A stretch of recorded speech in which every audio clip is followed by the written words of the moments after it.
وہ عورتیں جو کہتی ہیں کہ ہم اپنے شوہر کی ہر بات کیوں مانیں،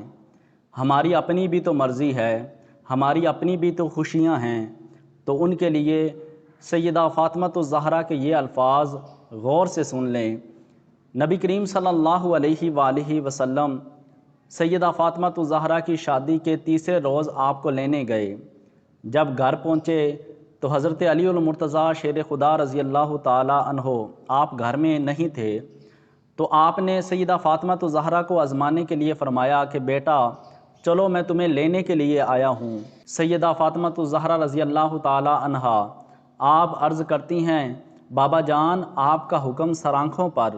میں کون ہوتی ہوں آپ کا حکم نہ ماننے والی، لیکن آپ نے ہی مجھے تعلیم دی تھی کہ کوئی بھی عورت اپنے شوہر کی اجازت کے بغیر اپنے گھر سے باہر نہ نکلے۔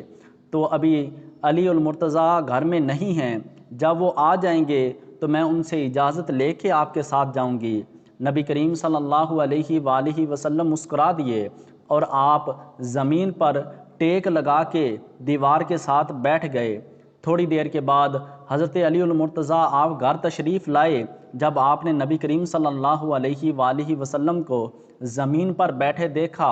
تو آپ کے پاؤں سے زمین نکل گئی، دوڑ کر نبی کریم صلی اللہ علیہ وآلہ وسلم کے قدموں میں بیٹھ گئے اور عرض کرنے لگے یا رسول اللہ آپ میرے غریب کھانے پر؟ تو نبی کریم صلی اللہ علیہ وآلہ وسلم نے فرمایا کہ میں اپنی بیٹی کو لینے کے لیے آیا ہوں۔ تو حضرت علی المرتضیٰ عرض کرتے ہیں یا رسول اللہ آپ حکم کریں تو چاند دو ٹکڑے ہو جائے، آپ اشارہ کریں تو سورج واپس آ جائے، آپ حکم کریں تو درخت چل کے آ جائیں، یا رسول اللہ آپ کو میری اجازت لینے کی کیا ضرورت تھی؟ تو نبی کریم صلی اللہ علیہ وآلہ وسلم نے فرمایا کہ میں نے ہی اپنی بیٹی کو تعلیم دی ہے کہ اپنے شوہر کی اجازت کے بغیر گھر سے باہر قدم نہ رکھنا، تو اے علی جب تک تیری اجازت نہ ملتی تو میری بیٹی سیدہ فاطمہ الزہرا میرے ساتھ کبھی بھی نہ جاتی۔ یہ تھی نبی کریم صلی اللہ علیہ وآلہ وسلم کی تعلیم۔ نبی کریم صلی اللہ علیہ وآلہ وسلم نے ارشاد فرمایا کوئی بھی عورت اس شخص کو اپنے گھر میں داخل نہ ہونے دے